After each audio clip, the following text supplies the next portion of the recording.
তুমি ফিরে এসো পল্টন, কিন্তু আমার মন আমার পাঁচ কোটি টাকার ব্রাউন সুগার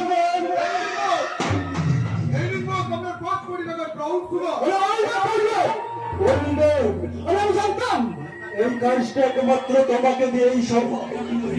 তাই তো সেদিন কালিয়া আব্দুল ওদের উপরে ভরসা না করে এ কাজের দায়িত্বটা আমি তোমার হাতে দিয়েছিলাম। মাইনেটা আমি ডবল করে দিলাম। কিন্তু বলতাম তুমি মালটা আমার গোপন ডেরা না নিয়ে গিয়ে এখানে নিয়ে আসলে কেন? আমি তো পুলিশের নজরে পড়ে গেছিলাম। মালটা ফেরিঘাট থেকে নিয়ে বড় রাতে ওরা মরে দেখি সেটি আমার পিছু নিয়েছে। সেটি খবর তারপর এগুলি সেগুলি কোনো রকমে বেরিয়ে আসি। তারপর পরে ভাবলাম এই অবস্থায় ডেরা গিয়ে পিছু পুলিশ আমার যদি পিছু নিয়ে ডেরায় গিয়ে পৌঁছায় তাহলে ডেরার সমস্ত খবর ফাঁস হয়ে যাবে। এটাও জানতাম যে এই সময় আপনি গঙ্গায় সূর্য স্নান করবেন, তাই এখানে চলে এলাম। আরে সাবাস কল্পন, সাবাস। সত্যি তোমার সত্যি তারিফ করতে হয়। যেভাবে তুমি আমাকে 5 কোটি টাকার লোকসানের হাত থেকে বাঁচিয়েছো এর জন্য আমি তোমাকে এক্সট্রা কিছু বকশিস দিতে চাই। সত্যি বলছেন না? আপনি আমাকে বকশিস দেবেন?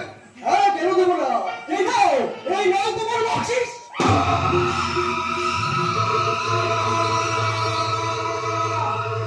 আপনি দেব খারাপ বস, আপনার জন্য আমি জান লড়িয়ে দিলাম আর আপনি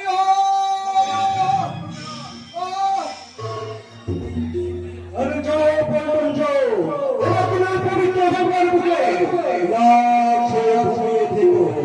পবিত্র গঙ্গার জলে তোমার সমস্ত পাপ ধুয়ে মুছে একেবারে সাফ হয়ে যাবে। তবে আমি বাইরে মানুষ, কিন্তু ভিতরে একটা জ্যান্ত জানোয়ার।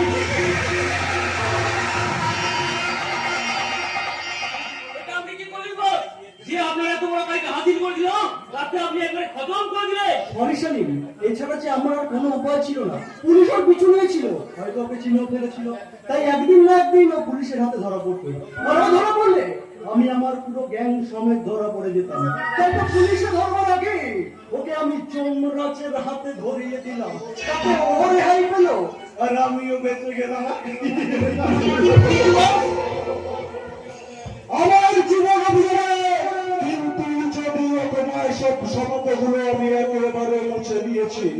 আমি অনেক ঘটের জল খেয়ে বুঝে নিয়েছি এই দুনিয়ায় সুখী হতে গেলে অন্যের সুখটা কেন নিতে হবে, আর বাঁচতে গেলে সারা এইভাবে মেরেই বাঁচতে হবে। এইভাবে মেরেই বাঁচতে হবে। তোমার ওদিকের কাজের খবর কি? কাজটা সাকসেসফুল। আজ মাঝরাতে এই ভোটটাকে তুলে টেনে আনতে পেরেছি। এই কোথায় মেয়েটা? এই তো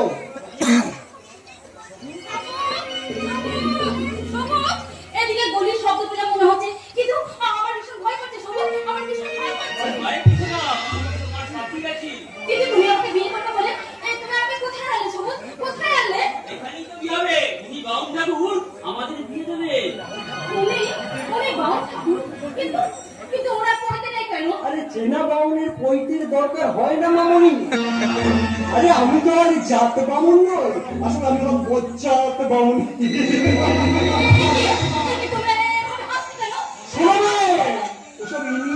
সাজিয়ে বাজিয়ে কথা বলতে আমি একদম সময় নষ্ট করতে চাই না। তাই বলছি তোমাকে কেন বিয়ে দেওয়ার জন্য ধরে আনা হয়নি, আনা হয়েছে আমার বিশেষ কিছু কাজ পূরণ করবার জন্য। আর আমার নাম সবুজ নয়, সেলিম। সেলিম! তার মানে তুমি একটা মুসলমান। তুমি কি না আমাকে? মুসলমান হলে কি হয়েছে? তারা মানুষ নয়, আমার রক্ত লড়াই নয়। তাই যদি হয় তাহলে তুমি আমাকে বিয়ে করার প্রতিশ্রুতি দিয়ে তুমি এখানে আনলে কেন? তুমি একটা ঠক, তুমি একটা প্রতারক, তোমাকে আমি মনে প্রাণে ঘৃণা করি। না আছে এই তোমার সবটা জানার পর এখানে আমি এক মুহূর্ত থাকবো না। আমি এখান থেকে চলে যাবো। আরে দাও সুন্দরী, যে ফাঁদে তুমি রঙিয়ে ধরেছি না, সেই ফাঁদ থেকে বেরোনোর আর কোনো উপায় নাই। এই বেশি ছটফট করলে মেরে গঙ্গার জলে ভাসিয়ে দেবো। না, আমি এখান থেকে চলে যাবো। বিয়ে করে কতটুকু সুখ পাবে সাথী? এতদিনই মা মাইমার নির্যাতন সহ্য করেছো, বিয়ের পর হয়তো দেখবে শ্বশুর শাশুড়ি স্বামী ধরে পেটাচ্ছে। প্রত্যেকটা মেয়ের জীবনে তবু স্বামী সংসার করার স্বপ্ন দেখছেন। শ্বশুরবাড়িতে লাঞ্ছনা গঞ্জনা পেলেও মনে একটা সান্ত্বনা থাকে যে আমি কারো স্ত্রী, আমি কারো মা। মা হওয়ার জন্য বিয়ে করবার কি দরকার? আজকাল তো কত মেয়ে বিয়ে না করেও ওই স্বাধীনভাবে নিজের জীবনটাকে লাইফ ভাবে এনজয় করবে।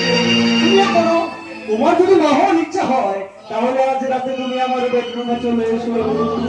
তোমার না হওয়ার ব্যবস্থাটা আমি করে দেব। না, এমন উচ্ছৃঙ্খল জীবন আমি চাই না। তোমাদের সবটা যখন জানতে পেরেছি, আমি পুলিশের কাছে গিয়ে তোমাদের সমস্ত প্রকৃতির কথা আমি ফাঁস করে দেবো। আর একবার পুলিশের নামটা উচ্চারণ করে এই মেয়েকে তুমি নিজের বন্ধ হয়ে গেলে হাত দিয়ে নেবো। আমি বাঁচতে চাই, আমাকে বাঁচতে দিন, বস, আমাকে বাঁচতে দিন। ওরে আমার নাম চলবে, আমি বাইরে দাঁড়াবো, কিন্তু ভিতরে জ্যান্ত চলো।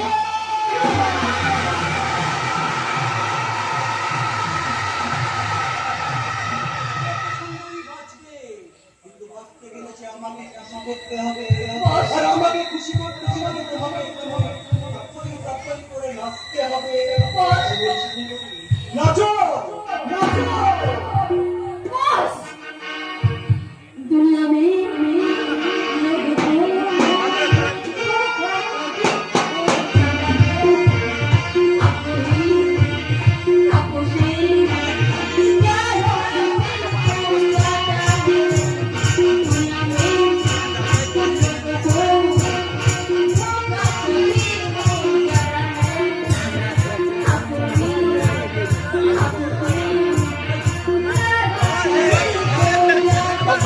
ঘরে মারবে বলে নাচে নে।